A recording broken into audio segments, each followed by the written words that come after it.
तो आज के लेक्चर में हम लोग डिस्कस करेंगे एक्सरेज के बारे में। वैसे डिटेलिंग तो हम लोग अभी नहीं बॉदर करने जा रहे हैं, जो हमारे सिलेबस में है उसी पार्टिकुलर पॉइंट्स को बॉदर कर रहे हैं यहाँ पर, क्योंकि हमारे पास लिमिटेशंस होते हैं। राइट, आपके पास लिमिटेशन नहीं है, उसको आप बुक से बाकी जो टॉपिक है इससे को रिलेटेड उसको भी एक बार आप गो थ्रू कर सकते हैं, एटलीस्ट एक बार रीडिंग पे बता सकते हैं। राइट, यहाँ पर आज हम लोग डिस्कस करेंगे properties of X rays. Right, what are the different characteristics of X rays, वो डिस्कस करेंगे। राइट, सो जस्ट मैं यहाँ पर एक बार बॉर्डर कर दूं कि एक्स-रेज, एक्स का जो मीनिंग है ना, एक्स का मीनिंग है कि अननोन है ना। ये एक्सीडेंटली इस रेज का इस मतलब इसका डिस्कवरी हो गया था, डॉक्टर जोहानसन ने डिस्कवर किए थे। राइट, एक्सपेरिमेंट कुछ और कर रहे थे डिस्चार्ज ट्यूब से, बट ये रेज वहाँ पर ऑब्जर्व हो गया और जिसको एक्स-रे यानी कि अननोन रेज डिस्कवर हो गया, और वो बहुत ही सिग्निफिकेंट है आज की डेट में, इसका बहुत इम्पोर्टेंस है इसका, इस रेज का। राइट, जनरली आप देखते हैं ना कि कहीं बोन फ्रैक्चर होता है तो हम एक्स-रे कराते हैं। राइट, तो उसको मतलब इसका हार्मफुल भी है, अगर इस रेडिएशन को हम फ्रीक्वेंटली यूज करते हैं तो फिर वो हमारे लिए हार्मफुल है, उसके प्रिकॉशंस रखने पड़ते हैं। राइट, सो इसमें वही सारे पॉइंट्स है जिसको हम बॉदर करते हैं कि what are the various characteristics of this rays. So first thing is they are electromagnetic waves of very short wavelength.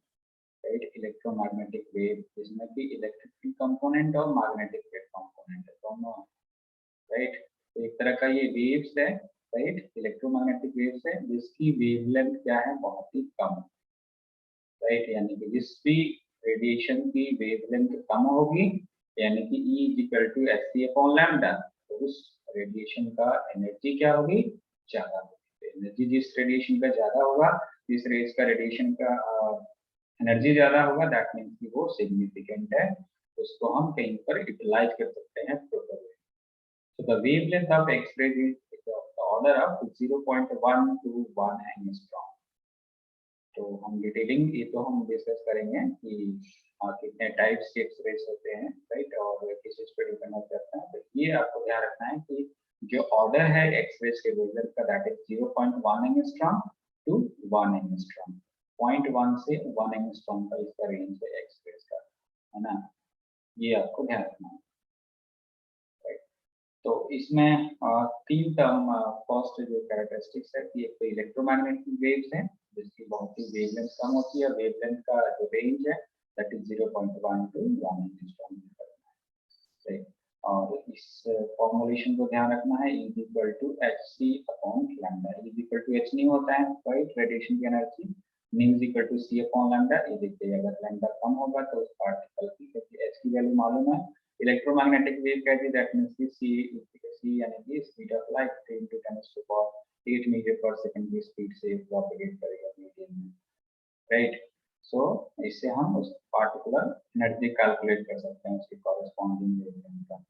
तो अब यहाँ पर इस एनर्जी के पॉइंट ऑफ व्यू से यहाँ पर they are highly penetrating. Penetrating का मतलब क्या है कि वो किसी सब्सटेंस के इनसाइड में इंटर कर सकता है ना, इंटर कर सकता है, यानी कि उसके पास इतनी पावर है, उसके पास इतनी एनर्जी है कि उससे वो पास आउट हो सकता है किसी भी सॉलिड सब्सटेंस से। दे आर हाईली पेनेट्रेटिंग, यानी कि उसमें इंटर कर सकता है and can pass through many solids which are opaque for ordinary light. जैसे कि मान लो कि वुडन है, वुडन ब्लॉक में हम अगर लाइट को इंसिडेंट कराएं तो उससे पास आउट नहीं हो सकता है ना, वो ओपेक बिहेवियर करता है। राइट, जबकि ये पास हो सकता है किसी भी सॉलिड सब्सटेंस से। जैसे हमारा बोन को हम अगर इमेजिन करें तो बोन से ये पास आउट हो सकता है, उससे मतलब उसका इमेज ही हमें रिफ्लेक्ट करता है। राइट, सो वुड हो गया, फ्लैश हो गया, paper etcetera. So the penetrating power of X-ray decreases with the density of material। तो ये फिजिक्स तो हमें मालूम है कि भाई कोई भी अगर चीज है, अगर उसकी एनर्जी है, जब वो मटेरियल से इंटरेक्ट करेगा तो उसकी एनर्जी तो डिक्रीज होगी, है ना, जो उसकी ऐसा तो है नहीं, ये तो हम लोगों ने लेक्चर में भी पढ़ रखे थे, है ना, कि वो मटेरियल में जाएगा तो उसकी एनर्जी क्या होगी, डिक्रीज होगी जैसे जैसे डिस्टेंस पेनिट्रेट करेगा। अगर ये ब्लॉक है, अगर इसमें हमने एक्सरेज को पेनिट्रेट करा दिया तो इसकी इंटेंसिटी डिक्रीज होगी। जैसे जैसे इसमें जाएगा उसकी इंटेंसिटी, उसकी पावर जो होगा वो डिक्रीज होता जाएगा, राइट। तो वो डिपेंड करता है कि इस सब्सटेंस का डेंसिटी कैसा है ना। अगर इसकी डेंसिटी ज्यादा होगी तो ये बहुत ही कम पेनिट्रेट कर पाएगा, क्योंकि उसकी एनर्जी क्या हो जाएगी, उसकी जो पावर है वो कम हो जाएगी इनिशियली, क्योंकि इंटरेक्शन टाइम उसको ज्यादा मिल जाएगा सब्सटेंस के बीच में। बेसिकली क्या यहाँ पर हम कह सकते हैं, basically it is a interaction of electromagnetic wave with matter, right. ये मैटर कोई भी हो गया, मैटर में हम सॉलिड की बात कर सकते हैं, और रेडिएशन किस तरह से इससे इंटरेक्शन होगी, राइट। तो ये बहुत ही इंपॉर्टेंट पॉइंट है, ये आप लोग को ध्यान रखना है। So the denser is the substance, the less transparent it is to X-rays. यानी कि वो ट्रांसपेरेंट बहुत कम होगा। ट्रांसपेरेंट का मतलब है कि अगर लाइट वो पास आउट हो गई, इसका मतलब कि वो ट्रांसपेरेंट हो गया, राइट। तो अगर वो जो सब्सटेंस है, जो सॉलिड है, जो ऑब्जेक्ट है, मटेरियल है, राइट, अगर वो डेंस ज्यादा है तो क्या होगा, उसके लिए वो ट्रांसपेरेंट जैसे बिहेव नहीं करेगा, उसके जैसे ऑप्टिक जैसे बिहेव करेगा। यानी कि इसमें वो रेडिएशन क्या हो जाएंगी, यूज हो जानी है, उसमें वो पेनिट्रेट करके वापस नहीं जाएंगे, ट्रांसपेरेंट, लेस ट्रांसपेरेंट होगा। Denser is the substance, the less is transparent it is to X rays, right? So, for example, a sheet of lead, atomic number 82, 1 millimeter thick, absorbs the rays. These rays, whereas the rays can pass through the same thickness of aluminium atomic number that is 13. देखिए इसके example से हम समझ सकते हैं कि PV जो हम सब्सटेंस कहते हैं लेड का, right, this is the atomic number 82, उसी का हम थिकनेस अगर हम ले लें 1 मिलीमीटर थिकनेस का शीट ले लें, राइट, और एल्यूमिनियम का एटॉमिक नंबर 13 है, एक शीट ले लें, और उस पर अगर हम एक्सरेज को इंसिडेंट कराएं, एक एल्यूमिनियम हो गया और एक पीवी हो गया, तो इस पे अगर हम एक्सरेज को इंसिडेंट कराते हैं तो इससे तो एल्यूमिनियम से पास आउट हो जाएगा, इससे पास आउट नहीं होगा। तो डेंसिटी अब इस बेसिकली अगर हम इस शीट की बात करें तो ये एटम से मिलकर बना है, इसमें क्या है, बहुत सारे इलेक्ट्रॉन्स है, बहुत सारे एटम्स है ना। अब यहाँ भी इलेक्ट्रॉन्स यहाँ पर कम है, इसकी डेंसिटी कम होगी, क्योंकि इसमें एल्यूमिनियम में एटॉमिक नंबर 13 है, इसका इलेक्ट्रॉन क्या 13 है एक एटम में, इसमें कहाँ 82 है, तो इसलिए इसको हम डेंसर कह रहे हैं। तो इसको ये क्या होगा, सेम थिकनेस में, मतलब यहाँ पर ज्यादा एब्जॉर्ब होगा, right, as compare to aluminium, right. So ये फिजिक्स आपको इसमें ध्यान रखना है। Next point is they affect photographic plate more effective than ordinary light. कभी तो ऐसा आपने नहीं देखे होंगे ना कि फोटोग्राफिक प्लेट आपने ऑब्जर्व किया होंगे, जब एक्सरेज हम कराते हैं तो हमारे चेस्ट के सामने एक शीट रखी जाती है ब्लैक कलर की, किसी रेक्टेंगुलर जैसे भी, न जिस भी पोर्शन का इधर हैंड का एक्सरेज करा रहे हैं तो एक शीट रखी जाती है, that is a photographic plate जिसको कह सकते हैं, राइट, जिसपे हमें इमेज उसका रिप्रेजेंट होता है कि कहीं अगर क्रैक है तो वो पता चल जाना है, राइट, कहीं पर अगर बोन में क्रैक है तो उस फोटोग्राफिक पे इमेज आ जाना है, राइट। तो वो कैसे पता चला कि एक्सरेज हमने और सॉलिड सब्सटेंस पे इंसिडेंट कराया, उस सॉलिड सब्सटेंस को क्या किया कि वो पेनिट्रेट करके और उस फोटोग्राफिक प्लेट के पास इंटर करके और उस पे इमेज रिप्रेजेंट कर दिया, राइट।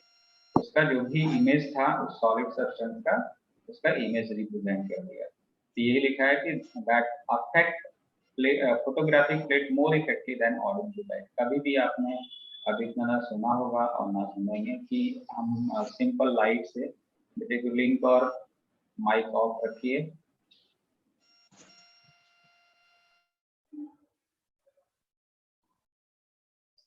देखिए तो हम ऑर्डिनरी लाइट से तो कभी एक्सरेज तो कर नहीं रखे हैं, तो ऑर्डिनरी लाइट की इतनी एनर्जी नहीं होती है कि वो पेनिट्रेट कर पाए किसी सॉलिड सब्सटेंसेस को, राइट, और पेनिट्रेट करके और फोटोग्राफिक प्लेट को अफेक्ट करे, अफेक्ट इन द सेंस कि उसका इमेज बनाए जो भी है सॉलिड सब्सटेंसेस का, right. So next thing is they cause fluorescence in the certain substances like zinc sulfide and barium platinum cyanide.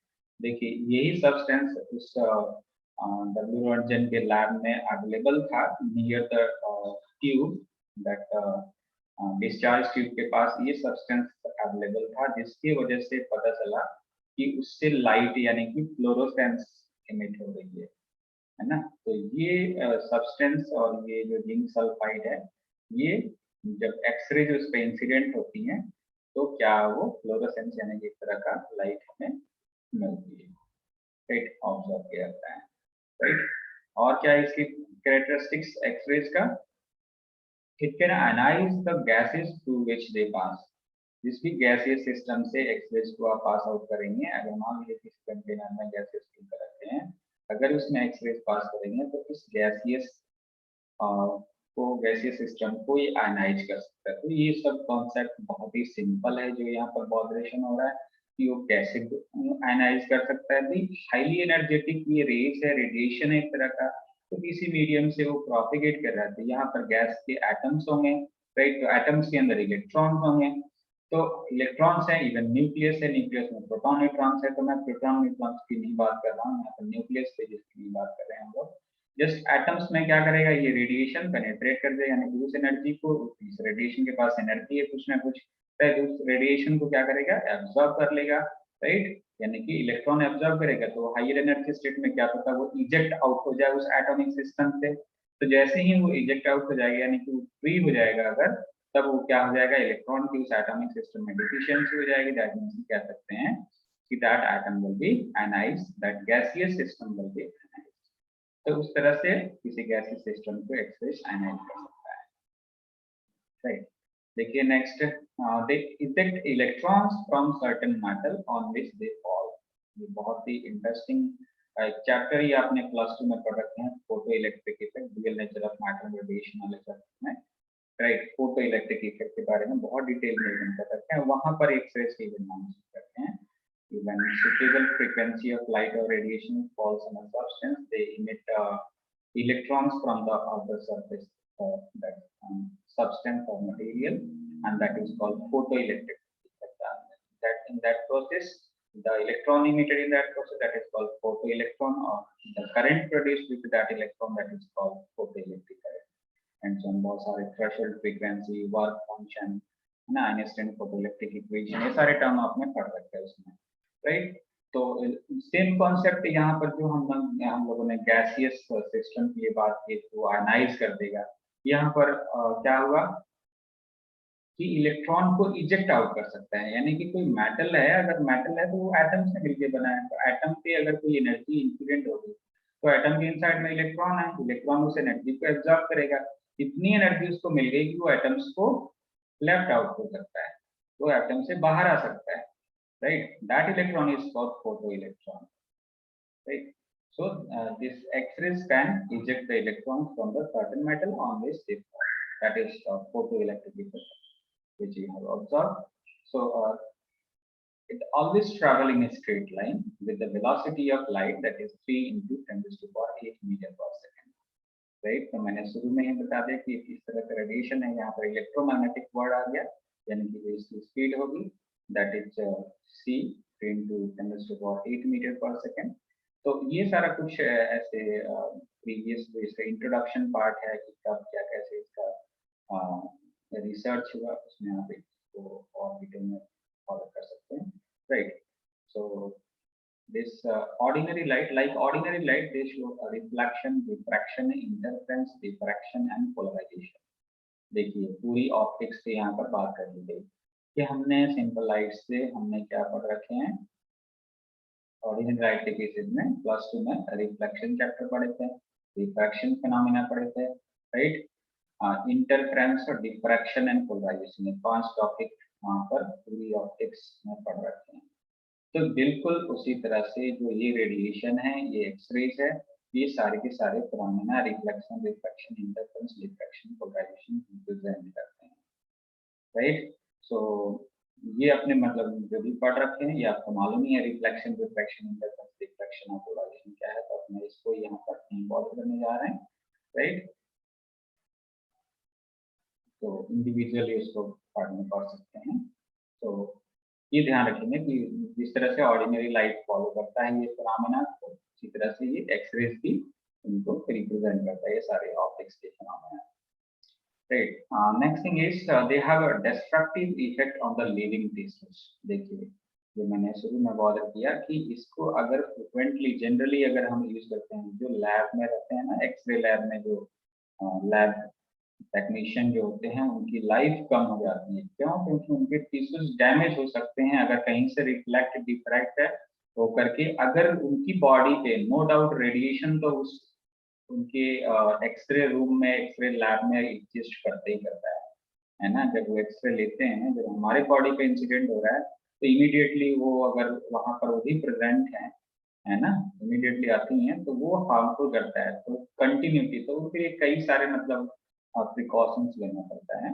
Right, तो ये लिविंग टिश्यूज को डैमेज कर सकता है ना, जो हमारे बॉडी में टिश्यूज है ना, उसको ये डिस्ट्रक्ट कर सकता है, डैमेज कर सकता है अगर एक्सरेज को हम ज्यादा यूज करें तो, है ना। तो इसीलिए बहुत ही शॉर्ट ड्यूरेशन के लिए वो पल्स उस पे इंसिडेंट कराया जाता है, जहां पर किसी इंफॉर्मेशन को पता करना होता है कि यहाँ पर क्या प्रॉब्लम है। अब ऐसा नहीं कि उस शॉर्ट ड्यूरेशन में सारे के सारे उस, जैसे हैंड का हम एक्सरे करा रहे थे, वो सारे के सारे वहां पे टिश्यूज डैमेज होते नहीं। अगर वो बहुत ही लॉन्ग ड्यूरेशन के लिए या फिर कंटिन्यूअसली में हम यूज करते जा रहे हैं, है ना, कहीं पर बार बार एक्सरे कराया जा रहा है, तो ये चांसेस रहता है कि वहां पर टिश्यूज डैमेज हो जाएंगे, और होते भी हैं। Right, so living tissues are destroyed if exposed to x-rays constantly, right। तो ये सारा कुछ आप लोग प्रिकॉशंस रखिएगा। राइट, और जो एक्सरे साइंटिस्ट होते हैं वो उनको तो ये सारा कुछ मालूम रहता है, उन्हें हमें बताने की जरूरत नहीं है, वो प्रिकॉशंस ऑलरेडी ये फॉलो करते हैं, जो भी इनके लिए प्रिकॉशंस है। Right. So when they fall on any substance, they give rise to complex phenomena that is known as secondary X-rays, which consist of three types of rays. Right. अब main कहानी आपके एक्सरे से start होती है कि जब किसी substance से ये एक्सरे इंसिडेंट होगी तो क्या होगा, अलग टाइप के मतलब सेकेंडरी डिफरेंट टाइप्स के एक्सरेज इमिट करेंगे, जो कि तीन तरह के हो सकते हैं। Right, first scattered X-rays, and second one is circular rays X-rays, right, and third one is मैं इसको फिर यहाँ पर that is third one is characteristics X-rays, right। तो ये तीन तरह के यहाँ पर X-rays अगर किसी सब्सटेंस में इंसिडेंट हो रहा है तो तीन तरह के ऑब्जर्व हो सकते हैं। राइट, यानी कि हम उसको कह सकते हैं सेकेंडरी एक्सरेज कह सकते हैं, और सेकेंडरी एक्सरेज तीन तरह के होते हैं, तो स्कैटर्ड, राइट, सर्कुलर, और तीसरा कैरेक्टरिस्टिक्स। राइट, तो स्कैटर्ड के बारे में बात करते हैं। These rays are of the same nature and wavelength as the primary rays, यानी कि जो इंसिडेंट हो रहा है और वहां से स्कैटर्ड हो जा रहा है किसी सब्सटेंस से, राइट, किसी सब्सटेंस से स्कैटर्ड हो जाता है, इसकी जो वेवलेंथ है और इसकी जो वेवलेंथ है तो वो क्या होगी, सेम नेचर का होगा। उसके नेचर में, वेवलेंथ के नेचर में कोई चेंजेस नहीं होगा। Right, so that is called excitated rays. Corpuscular rays, these rays consist of a stream of fast moving electrons produced due to the photoelectric effect, right, photoelectric effect मालूम है। So the properties of these rays depend on the quality of the original or primary X-rays, right। इस पर यहाँ पर हम बात करें तो इसका जो नेचर होगा इस रेज का, जो photo basically that is the stream of fast moving electron, ये जो कर्पस्कुलर रेज होगा, ये आपने कर्पस्कुलर थ्योरी पढ़ रखे हैं, राइट, जहाँ पर हाइगेंस प्रिंसिपल आपने पढ़े हैं ऑप्टिक्स में, राइट, प्लस 2 में, राइट, तो वहाँ पर ये सारे टर्म्स आपने सुन रखे होंगे। So basically these rays consist of a string of fast moving electrons, और फास्ट मूविंग इलेक्ट्रॉन्स यानी कि उसके पास बहुत ज्यादा एनर्जी है, तो किसी सब्सटेंस पे इंसिडेंट करेगा तो क्या करेगा, that can produce photo electric effect, यानी कि फोटो इलेक्ट्रिक इफेक्ट में क्या प्रोड्यूस होता है, फोटो इलेक्ट्रॉन प्रोड्यूस होता है, फोटो इलेक्ट्रॉन यानी कि फोटो इलेक्ट्रिक इफेक्ट बेसिकली है क्या है, emission of electron from the metallic surface when the suitable frequency of light incident upon it, right. तो basically it is a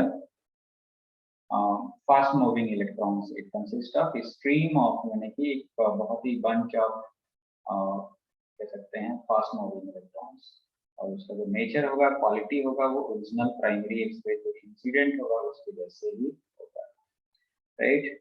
And the last one is characteristics expressed, and these rays have the characteristics of the substance from which they are emitted, right। जिस substance से ये emit होंगे उसकी characteristic, उसका nature ये follow करेंगे। So their wavelength is independent of the wavelength of primary X-rays। तो ये substance पे incident हो रहे हैं, right।